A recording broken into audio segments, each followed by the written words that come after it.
रामपुर नामक गांव में एक औरत रहती थी जिसका नाम जानकी था। जानकी के दो बच्चे थे, रोहित और रीना। वो बहुत गरीबी में अपनी जिंदगी काट रहे थे। जब रोहित मजदूरी करके कुछ पैसे लेकर आता है तो उन्हें 2 वक्त का खाना मिल जाता है और रीना अभी छोटी थी। माँ, हमें रोजाना ये सूखी रोटी और दाल ही खाने को मिलती है। आप कभी अच्छी सब्जी क्यों नहीं बनाती? रीना बेटा, तू तो जानती है ना कि तेरा भाई जो काम करके लाता है उससे हमें यही खाने को मिलता है। माँ, जब मैं बड़ी हो जाऊंगी ना तो मैं आपको बड़े वाले रेस्टोरेंट में लेकर जाऊंगी। हाँ बेटा, तू जल्दी से बड़ी हो जा। शाम को रोहित जब घर आता है तो वो बहुत खुश होता है। भगवान की दया से माँ, मुझे नौकरी मिल गई। ये तो अच्छी बात है बेटा, आज बहुत खुशी का दिन है। अरे वाह भैया, अब हम भी बड़े से रेस्टोरेंट में जाकर अच्छा खाना खाएंगे।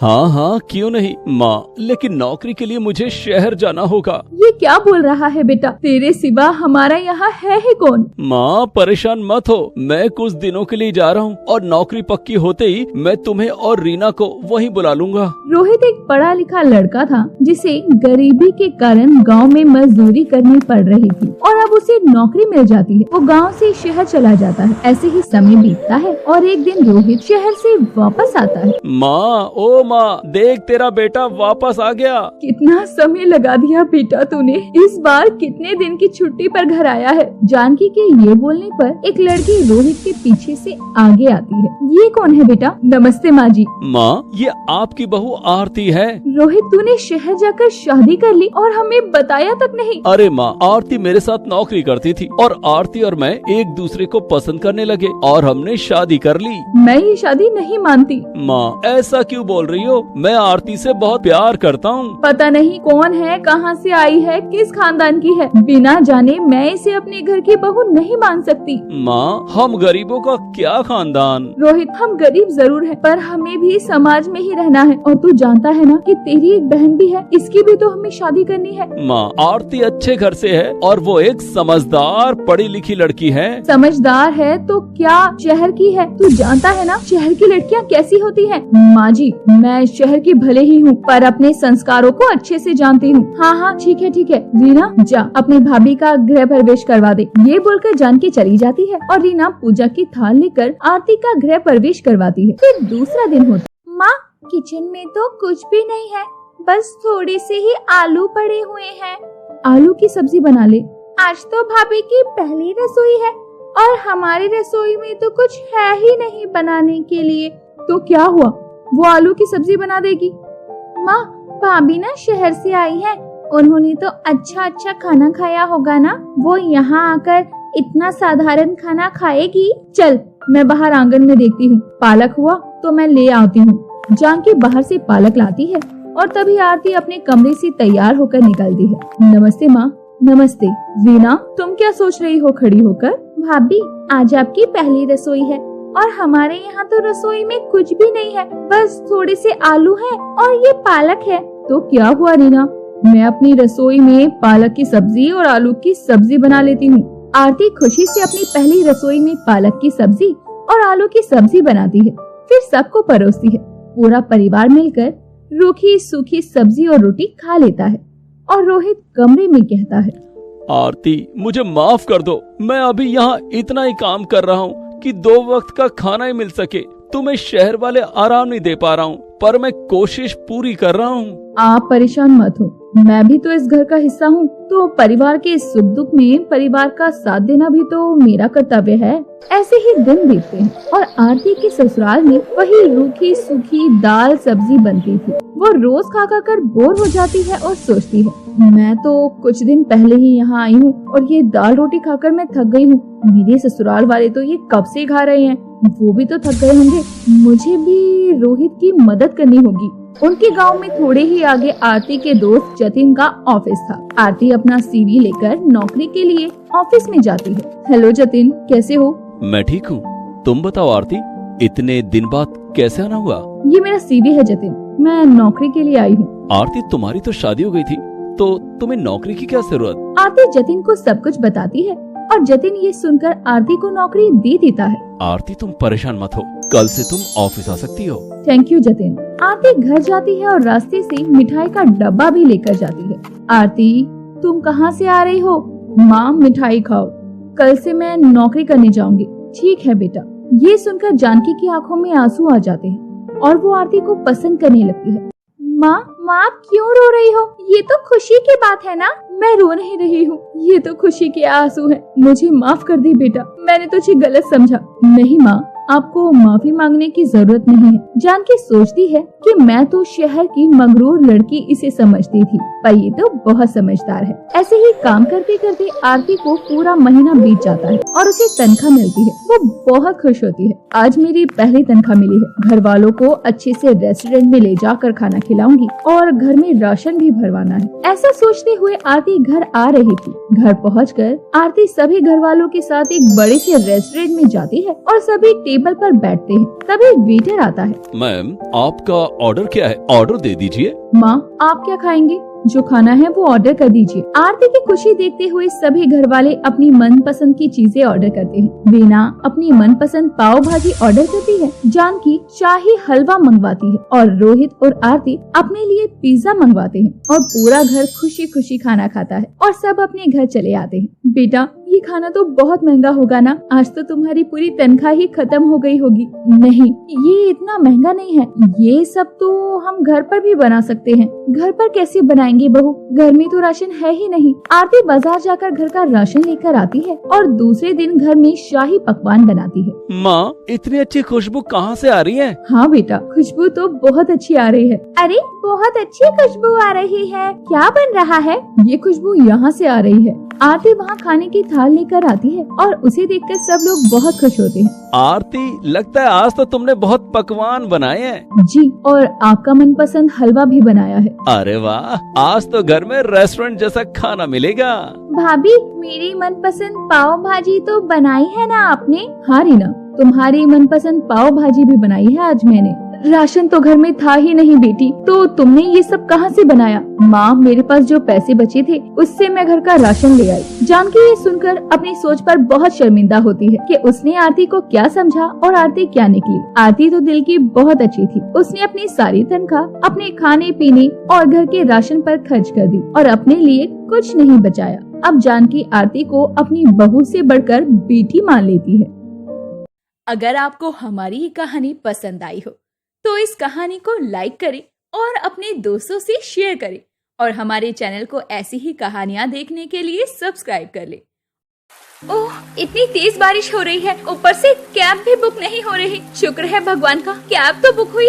बारिश तो और बढ़ती ही जा रही है, बस अब ये कैंसिल ना हो जाए। ये है नेहा, जो कि एक कंपनी में काम करती है और किसी प्रोजेक्ट की वजह से आज उसे घर जाने में देर हो गई। रात में अचानक मूसलाधार बारिश शुरू हो गई। इस वजह से नेहा को ना ही कोई ऑटो मिल रहा था और ना ही कोई कैब। सारे ड्राइवर कैब कैंसिल कर रहे थे। बड़ी मुश्किल से उसे एक कैब मिलती है, वो भी शेयरिंग कैब होती है और नेहा जल्दी से उस कैब में बैठ जाती है। कैब में पहले से एक सवारी बैठी थी, जो था एक छोटी हाइट का लड़का। कैब में ना तो नेहा बोली और ना ही वो लड़का, और कुछ ही देर में नेहा का घर आ जाता है। नेहा कैब से उतरते ही जल्दी से घर जाती है। नेहा बेटा, आज तुमने ऑफिस से आने में बहुत देर लगा दी। कहाँ रह गई थी तुम? मुझे बहुत चिंता हो रही थी, ऊपर से मौसम खराब हो रहा था। अरे मम्मी, ऑफिस में आज बहुत काम था, इसलिए देर हो गई और फिर इतनी तेज बारिश शुरू हो गई थी, कुछ मिल ही नहीं रहा था। फिर आप बताओ मैं क्या करती? बड़ी मुश्किल से कैब मिली और मैं घर पहुँची। मम्मी, मुझे भूख लगी है, कुछ खाने को दे दो ना प्लीज। अगले दिन नेहा जब ऑफिस के लिए तैयार हो रही थी तो वो बहुत परेशान थी। तुम इतनी परेशान क्यों हो बेटा?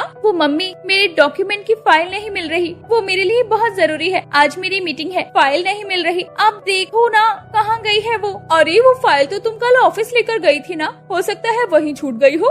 हाँ, ऐसा हो सकता है, ऑफिस जाकर ढूंढती हूँ। नेहा ऑफिस जाती है और फाइल ढूंढने लगती है और उसे वहाँ पर भी फाइल नहीं मिलती। कुछ ही देर में नेहा की मीटिंग शुरू हो जाती है, जिसमें उस फाइल की जरूरत थी। अचानक वो लड़का नेहा के ऑफिस आ जाता है, जो रात को कैब में बैठा था, और वो नेहा से मिलता है। जी नमस्ते, मेरा नाम वंश है। रात में आप मेरे साथ शेयर कैब में बैठे थे और आप अपनी फाइल कैब में ही भूल गई थी और मेरे पास आपके घर का तो नंबर था ही नहीं, लेकिन ऑफिस का एड्रेस फाइल में ही था। तो इसीलिए मैं इधर आ गया। ये लीजिए आपकी फाइल। हाँ हाँ, मुझे याद है। थैंक यू सो मच कि आपने मेरी फाइल को इतना संभाल के रखा। तभी ऑफिस का स्टाफ वंश की हाइट देखकर हंसने लगता है। अबे यार, ये तो पोना है, कितनी छोटी हाइट है इसकी। हाँ देखो तो, पर नेहा से मिलने क्यों आया है? ये नेहा का बॉयफ्रेंड तो नहीं? सब हंस रहे थे और नेहा और वंश सबकी बातें सुन रहे थे। अब वंश चुपचाप वहाँ से चला जाता है और कुछ देर के बाद नेहा को पता चलता है कि उसके लिए एक बहुत अच्छे घर का रिश्ता आया है। अरे बहन जी, आप यकीन तो करो, लड़का बहुत अच्छा है और मेहनती है। आपकी बेटी उस घर में राज करेगी और खुश रहेगी। अरे सावित्री जी,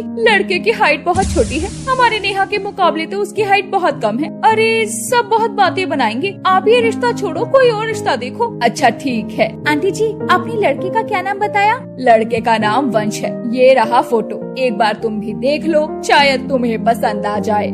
जैसे ही नेहा उस लड़के की फोटो देखती है तो वो उसे पहचान जाती है कि ये तो वही लड़का है जो उसके साथ कैब में बैठा था और उसके ऑफिस फाइल वापस करने भी आया था। इस बारे में वो अपनी माँ को बताती है और उसे समझाती है कि लड़का बहुत अच्छा है और वो उसी से शादी करना चाहती है। नेहा के बहुत समझाने पर उसकी माँ शादी के लिए मान जाती है और जब वंश नेहा से मिलता है तो वो हैरान हो जाता है कि वो वही लड़की है जिसने उससे शादी के लिए हाँ बोला है। तुम तो जानती ही हो कि मेरी हाइट कम है, मैं बहुत छोटा हूँ, फिर भी तुमने शादी के लिए हाँ क्यों कह दिया? वो तो मेरी मम्मी है जो बार बार मेरा रिश्ता भेजती रहती है। मुझे भी पता है कि कोई भी लड़की मुझसे शादी करने के लिए आसानी से हाँ नहीं कहेगी। नेहा, तुम्हें तो मुझसे काफी अच्छे लड़के मिल जाएंगे, अभी भी टाइम है, तुम शादी के लिए मना कर दो। वंश, मैं आपका नेचर देखकर आपको पसंद कर चुकी हूँ, मुझे ये नहीं पता कि आप मुझे पसंद करते हो या नहीं। ऐसी बात नहीं है नेहा, तुम जैसी लड़के का लाइफ पार्टनर बनना तो बहुत सौभाग्य की बात है। हाँ, तो बस मुझे आपसे ही शादी करनी है, ये मैंने सोच लिया। कुछ ही दिनों में नेहा और वंश की शादी हो जाती है। शादी में सभी नेहा और वंश की जोड़ी को देखकर बहुत बातें बना रहे थे,